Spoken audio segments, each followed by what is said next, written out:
Hello friend, good morning. आप सभी का स्वागत करते हैं हम अपने चैनल पर गांगेन क्लासेस में। आज हम लेकर आए हैं इस वीडियो में व्यंजन। स्टार्ट करते हैं हम अपनी वीडियो को। व्यंजन क्या होते हैं और किस उससे मिलकर बने हैं?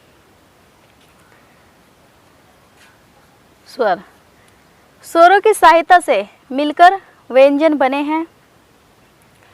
स्वर जो होते हैं वो एक स्वतंत्र रूप से बोले जाने वाले वर्ण होते हैं। वर्ण स्वरों की सहायता से मिलकर बोले जाते हैं। व्यंजन,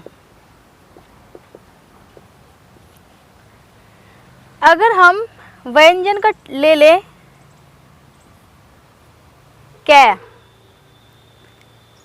हलंत के साथ। हलंत ऐसा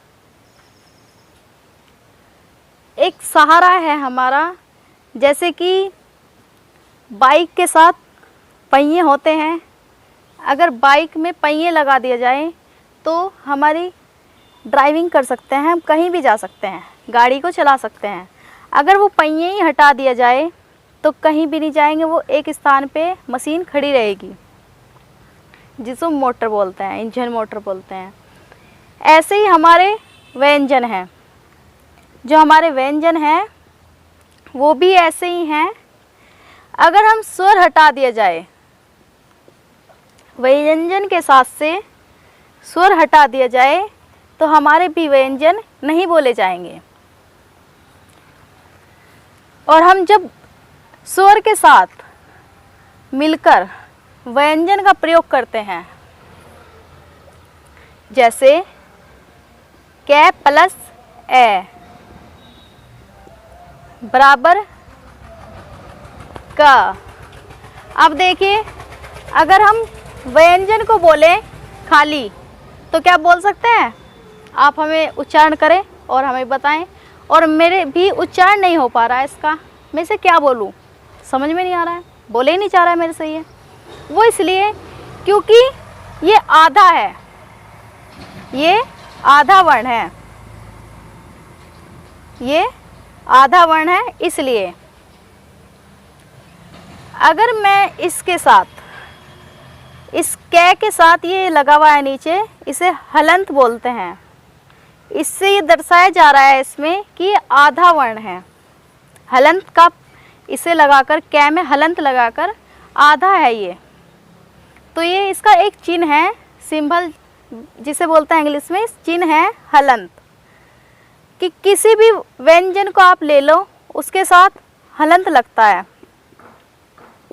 तो इसका अब समझ में आ गया होगा हमें कि हलंत है, इसका मीनिंग है आधा। और जब हम स्वर की सहायता ले लेते हैं व्यंजन में तो हमारा पूरा वर्ण बन जाता है। जैसे का, खा, गा, घा, चा, छ, जा। ऐसे आपके साथ सुन भी रहे हैं और आप खुद भी उच्चारण करें कि का के साथ आ की आवाज़ आ रही है, ऐसे ही गा के साथ आ की आवाज़ आ रही है। क्योंकि एक ए ऐसा है जो स्वतंत्र रूप से है, जो मैंने अपनी पहली वीडियो में बता रखा है स्वर में। तो उसमें हमारे हास्य स्वर होते हैं ई, ऊ और री, जिसमें हमारे मेन इम्पोर्टेंट री 3 होते हैं जो स्वतंत्र रूप से है।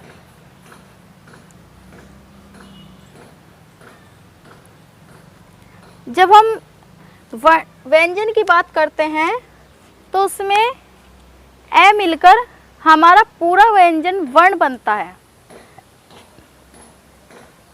ए प्लस ए, कै प्लस ए। तो अब मैं से बोल पा रही हूँ पूरा कै, ए की आवाज़ आ रही है इसमें। ऐसे ही आज हमने आपको वर्ण बनाना सिखा दिया। मैं भी पूरे मेथड पे नहीं चली हूँ, मैं पहले वर्ण बनाना सिखा रही हूँ। ख,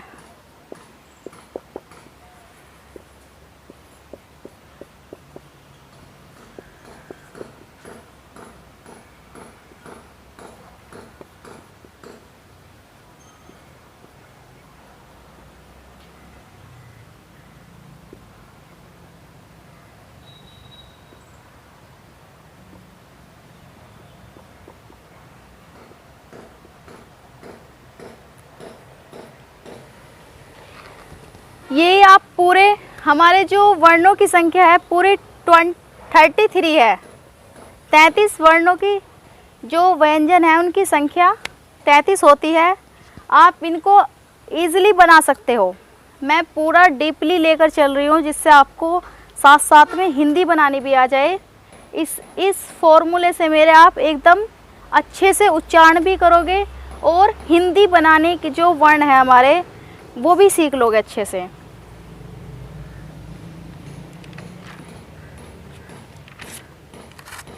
अब चलते हैं, जब हमारे वर्ण तैयार हो गए तो फिर इनका एक समूह बना। हमारे सभी जो वर्ण तैयार हुए हैं व्यंजन उनका समूह बना। उनका समूह बना 5 वर्णों का। 1 2 3 4 5 5 वर्णों का समूह बना। उसमें आता है क, ख, ग, घ, अंग।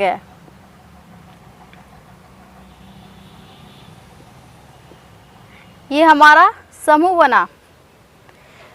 ऐसे ही हमारे ये 25 का वर्णों में बांट दिए। 25 वर्णों में बांट दिया और वर्णों को फिर समूह में बांट दिया। फिर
ये हमारे 5 समूह हो गए। 5 समूह हो गए। 5 1 इसमें है, 5 इसमें है, 5 इसमें है और 5 इसमें है, 5 इसमें है। टोटल हमारे 25 हमारे टोटल इसमें हो गए वर्ण। जब इन 25 का समूह बना दिया गया फिर इनको डिमांड आई कि इनका उच्चारण, हमने वर्ण बनाना सीखा कि ए को प्लस कर दिया जाए आधे वर्णों में तो हमारा पूरा वर्ण बन जाएगा। ये हमारे हो गए व्यंजन। अब इनका उच्चारण कि 5 जो वर्ण हैं, एक समूह तैयार हुआ है 5 वर्णों से, तो अब इसका एक उच्चारण भी पूछा है कि कहाँ से बोले जाते हैं। जैसे हमने अपने स्वर बताए थे अलग अलग, ऐसे ही सेम ये भी इनका भी उच्चारण है बोलने का। अब उन्होंने कहा है कि 5 वर्णों का समूह तो बना दिया, इसको नाम क्या दिया जाए, इसको नाम क्या दिया जाए। तो फिर इसको नाम दे दिया कै वर्ग, चै वर्ग, टै वर्ग, तै वर्ग, पै वर्ग। ये सबको पहले जो पहले वर्ण है हमारा उसी के आधार पर इसको जैसे एक मुखिया सा बना दिया। पहला जो वर्ण है उसी को मुखिया के रूप में समूह का मेंबर बना दिया कि जिससे वो समझते ही उसके पीछे की कौन जो वर्ण आएंगे वो तुरंत लिखते चले जाएं या फिर हम बोलते चले जाएं, उच्चारण ठीक रूप से हो जाए। जैसे हम स्टार्ट करते हैं क ख ग घ अ, च छ ज झ अ, ट ठ ड ढ न अण, त थ द ध न, प फ ब भ म। इसी से हम पै को याद करेंगे। जब हम पै वर्ग का उच्चारण करेंगे तो हम पै बोलेंगे ईजिली। जब हम अच्छे से इसका रिवाइज कर चुके होंगे, उच्चारण कर चुके होंगे, तो हमारा ऐटोमेटिकली पै के बाद फै बै भै ये सब बातें अपने आप ही आ जाएंगे। जब हम अच्छे से इसका अभ्यास करेंगे 2-3 बार तो हमारे बहुत अच्छे से तैयारी हो जाएगी। लास्ट में हम इसके वीडियो के लास्ट में हम आपको शॉर्ट ट्रिक भी देंगे पूरी वर्णमाला की, जिससे आप कभी भी लाइफ टाइम में ना भूलें। अब चलते हैं हम कै वर्ग को। कै वर्ग का उच्चारण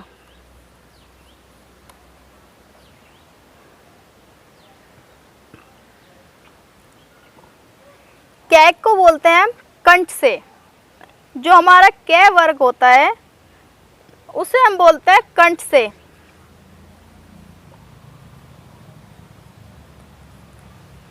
आप भी मेरे साथ प्रैक्टिस करें कै ख ग घ।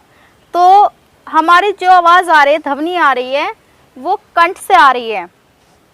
मैंने अपनी वीडियो में बता रखा है, स्वर में उसमें पूरा कंठ से लेके मुख तक के एक डायग्राम बना के बता रखा है। आप उस वीडियो को देखें तो अच्छी इजीली समझ जाओगे। यहाँ कंठ है, तालव है, फिर हमारा मूर्धा है, दंत है, फिर ओष्ठ है। मैंने पूरा उसमें अच्छे से डायग्राम बना के बता रखा है। आप उस वीडियो को ज़रूर देखें। उसके बाद फिर इस वीडियो को देखें तो आपको इजीली बहुत अच्छे से कंप्लीट वर्णमाला आपकी हो जाएगी कंठ से। अब आता है हमारा चै वर्ग। चै वर्ग बोला जाता है तालव्य से। तालव्य को तालु भी बोलते हैं। कभी आप इसमें कंफ्यूज हो जाएं कि तालव्य और तालु ये दोनों ही एक होते हैं, लेकिन इनके नाम अलग अलग होते हैं। जैसे कंठ का कंठ है, ऐसे ही पर्यायवाची जैसे होता है, ऐसे ही सेम इनका भी वो दूसरे नाम होते हैं। टै वर्ग हमारा मूर्धा से बोला जाता है। टै वर्ग हमारा दंत से, और पै वर्ग ओष्ठ। जब हम तालु च छ, तो हमारी जो जीभ है ना, जीभ मैंने उसमें जीभ का भी उच्चारण बता रखा है। जीभ कैसे कार्य करती है, हमारे 3 भागों में बटी हुई है। हमारी जो पहली वीडियो में बहुत अच्छी है। जब हम चै का उच्चारण करते हैं तो उसमें तालव्य से टच होती है हमारी जीभ। आप भी मेरे साथ प्रैक्टिस करें और बोलें च छ ज झ, तो झटके से ऊपर जाती है हमारी जीभ। तालव्य से टच होकर जब हम चै का उच्चारण बोलते हैं तो उसे हम तालु बोलते हैं। ऐसे ही मूर्धा से ट ठ ढ ढ न, इसमें हमारा कुछ भी दंत ओष्ठ कोई भी टच नहीं होता है। डायरेक्ट हम ऐसे बोलते हैं ना ट ठ ड, तो मुंह से एकदम आवाज आ रही ट ठ ड। ऐसे ही दंत, जब हम त थ द ध न का उच्चारण करते हैं तो हमारी जो जीभ है वो उच्चारण करते हुए टाइम दांतों पे टच होती है। आप भी प्रैक्टिस करें मेरे साथ साथ और बहुत इजीली आप समझ जाओगे। त, थ। अब आता है ओष्ठ। कंठ हो गया, तालु हो गया, मूर्धा हो गया, दंत हो गया। अब आता है ओष्ठ। जब हम प, फ, भ, म जब हम उच्चारण करते हैं तो हमारे जो होंठ हैं आपस में मिलकर बोलते हैं ना, प, फ, भ, म। तो यहाँ ओष्ठ का रोल, ओष्ठ के द्वारा ही बोले जाते हैं हमारे वर्ण। अब आते हैं हम, हमारे कंठ भी और तालु मूर्धा दंत ओष्ठ कंप्लीट हो गया, वर्ग भी हो गया। अब इसी में आता है कि हमारे जो लास्ट के 5 वर्ण होते हैं, ये कहाँ से वो इनका उच्चारण वैसे तो कंठ से ही होते हैं, लेकिन इनकी ध्वनि जो निकलती है ना, वो कंठ के साथ साथ और भी दूसरे ऐसे स्थान से निकल कर आती है जिसे आज हमें पता नहीं हो, लेकिन आज पता चल जाएगा।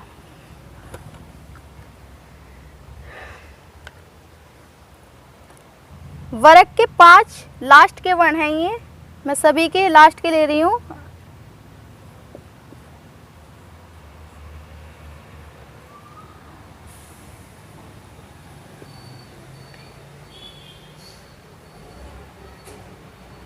जो 5 वर्ण हैं हम इनको बोलते हैं अनुनासिका। अनुनासिका वर्ण बोलते हैं।